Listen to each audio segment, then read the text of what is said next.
Hey foodies, and welcome to Cooking with Kiana. Today I'm going to be showing you guys how to make deep fried salmon nuggets, also known as salmon bites. It's a super easy recipe to make. It's great for an appetizer and you guys are going to love it. So let's get started. So for this recipe, I'm going to be using a pound of salmon, and what I'm going to do is I'm going to go ahead and I'm going to remove that skin with my knife. You want to make sure you remove the skin. You do not want to be biting into that when you're making these salmon nuggets.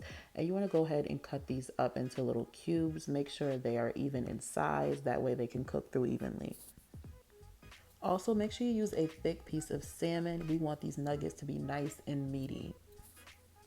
And if you don't feel comfortable cutting this up yourself, you can go ahead and ask a butcher to cube these pieces of salmon for you. All right, so now we're gonna go ahead and season these salmons up. I'm gonna be using 1 teaspoon of chili powder, 1 teaspoon of black pepper, 1 teaspoon of onion powder, 1 teaspoon of garlic powder, and 2 teaspoons of complete seasoning. Now go in with your hands and give that salmon a good massage. You wanna make sure that salmon is seasoned throughout. Now add your salmon to a bowl, and we're gonna add in 1 cup of buttermilk and about 2 to 3 tablespoons of hot sauce. Now you can use Frank's hot sauce, you can use Texas Pete, or you can even use Louisiana style hot sauce. So now we're gonna go in and give everything a good mix, and we're just gonna let that marinate for about 15 minutes. In a separate bowl, I'm gonna add a 1/2 cup of flour and a 1/2 cup of cornstarch. Then I'm gonna add a teaspoon of Lawrys, a teaspoon of garlic powder, and a teaspoon of chili powder. You wanna make sure everything is seasoned throughout. So of course we gotta season that flour as well. So the last step is to go ahead and bread these, and you want to make sure you put a light coating on there and shake off the excess. Do not over bread these nuggets. I don't know about you, but I know I hate when I go and get some nuggets and it just got a whole bunch of bread and not that much meat.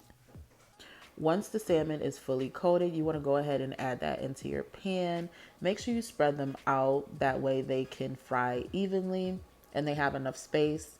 Once they are golden brown, you want to go ahead and flip them over. You want to fry them for about 4 minutes on each side. If you're frying them and you have more oil in your pan, you'll know they're done when they start to float to the top. Once they have a beautiful brown color on them and they look like this, you know it's time to take them out. And I'm not gonna lie, these look amazing. I can't wait to try them. Just gonna go ahead and plate this so you guys can see the final result. All right, so let's go ahead and break into one of these. As you can see, it is super moist and flaky in the inside. That is exactly how I like my salmon. Let's go ahead and dip it in that sauce. Guys, and if you are interested in this sauce, leave a comment below and I will share that recipe. I hope you guys enjoyed this recipe. If you did, be sure to leave me a comment below, as well as liking this video and subscribing to my channel. That way you don't miss a new recipe. Don't forget to check the description box for the full recipe. I will be leaving that there. Thanks for watching, and I will see you guys in the next video.